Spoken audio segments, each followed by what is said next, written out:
Just 4 days before the 2004 US presidential election, a newly published tape appears on the news.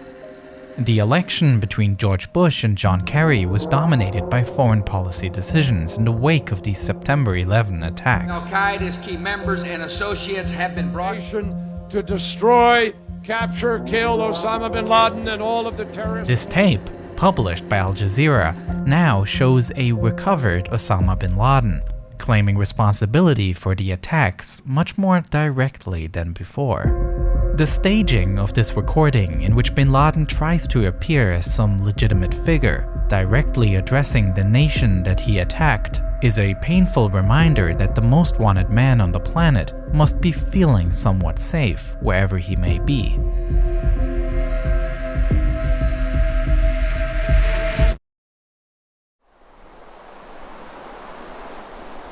At the very same time, at the CIA headquarters in Virginia, where a special unit was tasked with finding Bin Laden, pretty much every lead had gone cold at this point. A situation that was even more frustrating considering that almost 3 years ago, they believed they were close to catching him. By the end of the 2001 US invasion of Afghanistan, Al-Qaeda fighters had been pushed into the eastern part of the country. Here, they barricaded themselves in the caves of Tora Bora, and American intelligence agencies suspected Bin Laden to be amongst them. Supported by the Americans, local Afghan tribes fought through the terrain, and heavy airstrikes were carried out. But by the time the battle was won, Bin Laden had already fled. After the fighting ended, only about 20 people were arrested, and the CIA was left empty-handed, having missed what may have been a unique opportunity to capture Al-Qaeda's leader. But at least one of the people arrested here would eventually open a lead for investigators to follow. Prior to his capture, Mohammed al-Qahtani was unknown to the investigators. He himself denied any connection to Al-Qaeda and said that he was in Afghanistan to pursue his interest in falconry. But when investigators took his fingerprints, they found a match in their system. They found out that just a few weeks before the September 11 attacks, he had tried to enter the United States. Carrying $2,800 in cash with him and traveling on a one-way ticket, the customs agent became suspicious of Qahtani and denied him entry to the country, fearing he might be trying to illegally immigrate. The investigators also knew that on the very same day, a call was placed from Orlando Airport to an Al-Qaeda telephone number in the United Arab Emirates.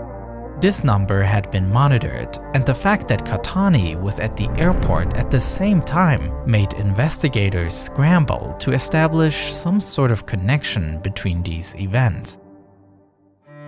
FBI agents worked their way through piles of airport surveillance footage looking for more leads, and eventually they were successful.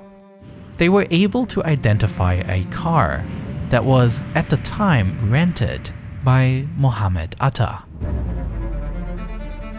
Atta was the ringleader of the September 11 attacks and piloted American Airlines Flight 11 that struck the North Tower of the World Trade Center.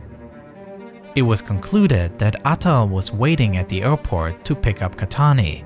It is widely believed that Qahtani was intended as one of the hijackers of United Airlines Flight 93, which is the flight that failed to reach the attacker's intended destination because it crashed in Pennsylvania while the passengers were attempting to regain control.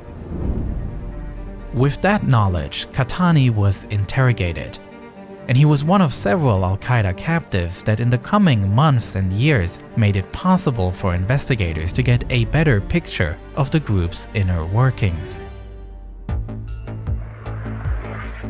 Abu Zubaydah, a logistician for the group, was arrested in March 2002 and offered the CIA information that Khalid Sheikh Mohammed, who was Al-Qaeda's operational commander, had planned the attacks on America. 1 year later, he also was arrested.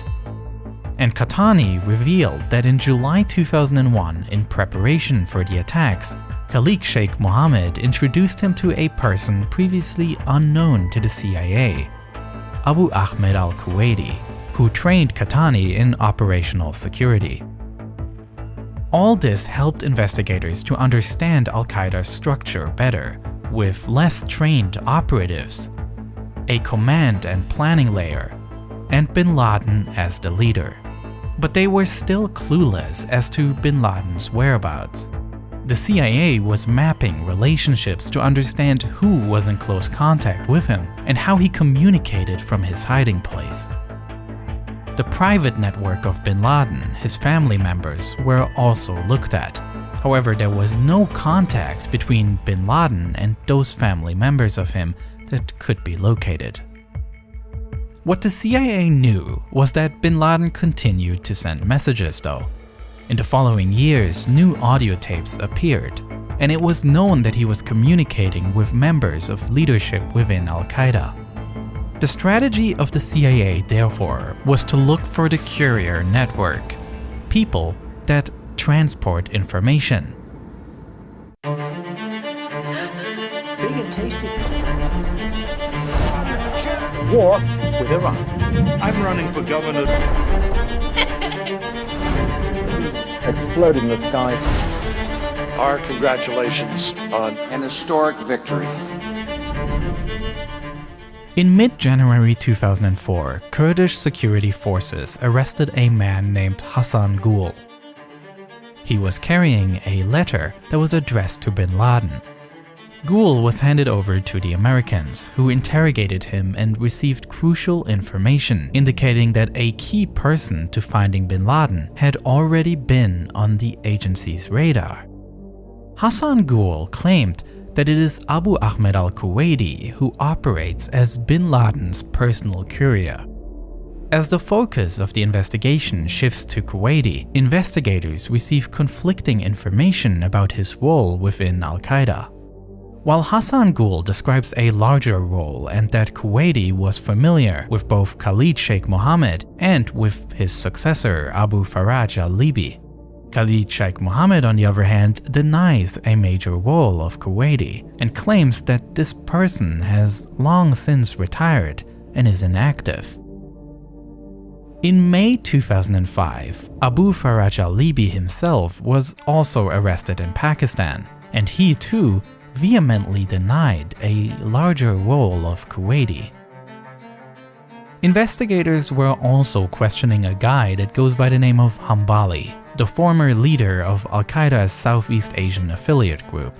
He claimed that Kuwaiti did play a role, as he was the one managing a safe house in Karachi around the time the Taliban fled from Afghanistan.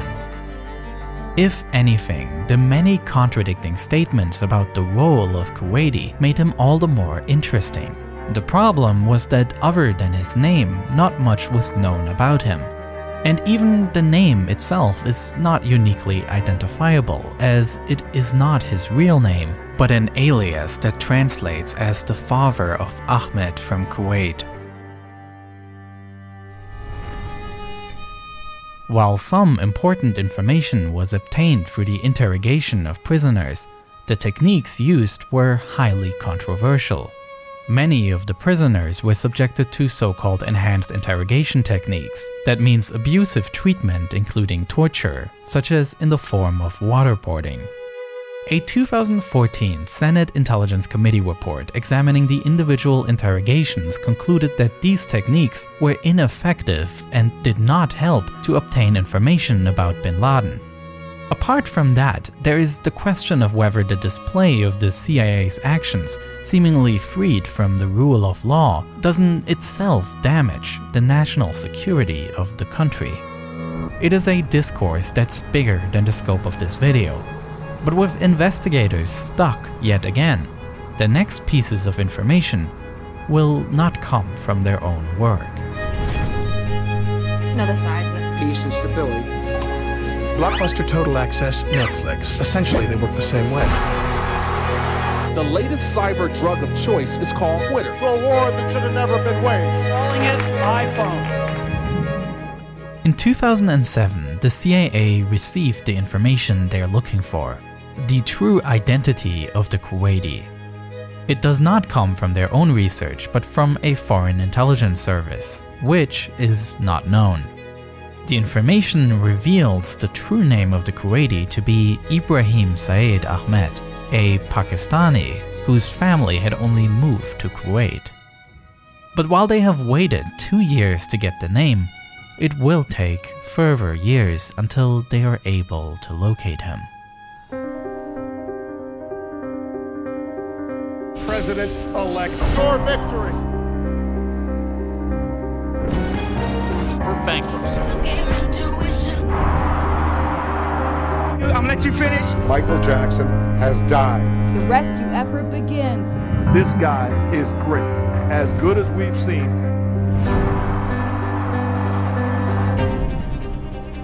In June 2010, the Kuwaiti and his brother changed the way to communicate with their cell phones, a fact that made it possible to determine the geolocation of the calls placed.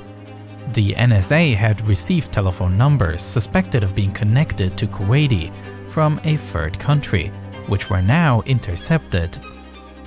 Amidst the countless conversations monitored, one man stood out because he fit the profile of Kuwaiti. He spoke a mix of Arabic and Pashto, the language spoken in northwestern Pakistan. And in a conversation with a friend in the Persian Gulf, the man dodged the question of his whereabouts, cryptically replying that he is with the people he was with before. In addition, the investigators recognized that this individual goes to great lengths to prevent being tracked. His cell phone was switched off for most of the time, and it seems that he only put the battery in it when he was in the area around the city of Peshawar. As it became increasingly certain that this is Kuwaiti, efforts began to follow him on the ground.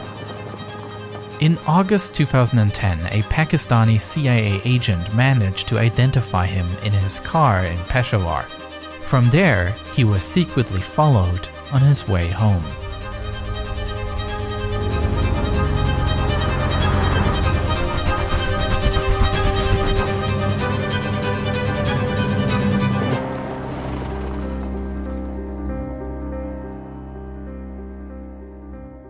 The large house surprised investigators. The agents had assumed that now that Kuwaiti had been identified, they would be monitoring him until he approached Bin Laden's hideout. But when you look at the massive compound in which Kuwaiti lives, investigators thought that they might already be there, that Kuwaiti may be living under the same roof as Bin Laden. Even though Washington wasn't entirely sure about it at the time, Bin Laden was located, and a manhunt that has had top priority since the September 11 attacks comes to its final stage. The task now was no longer with the intelligence agents, but with a team of special units who knew very little about what to expect when raiding this compound. On May 1st, 2011, at 11 p.m. local time, 2 Black Hawk helicopters, equipped with secret stealth technology, take off from Jalalabad airfield and head towards Bin Laden's compound. The mission is complicated by the fact that the United States government had decided not to inform Pakistan of the operation, which means the Navy SEALs had to avoid getting noticed, which seems especially challenging considering that Bin Laden's complex is located right next to a Pakistani military academy. The story of how this raid unfolded is truly fascinating, which is why I have produced another full-length video about this operation, creating detailed models of the mission's plan and mapping out how it played out during that night. But unfortunately,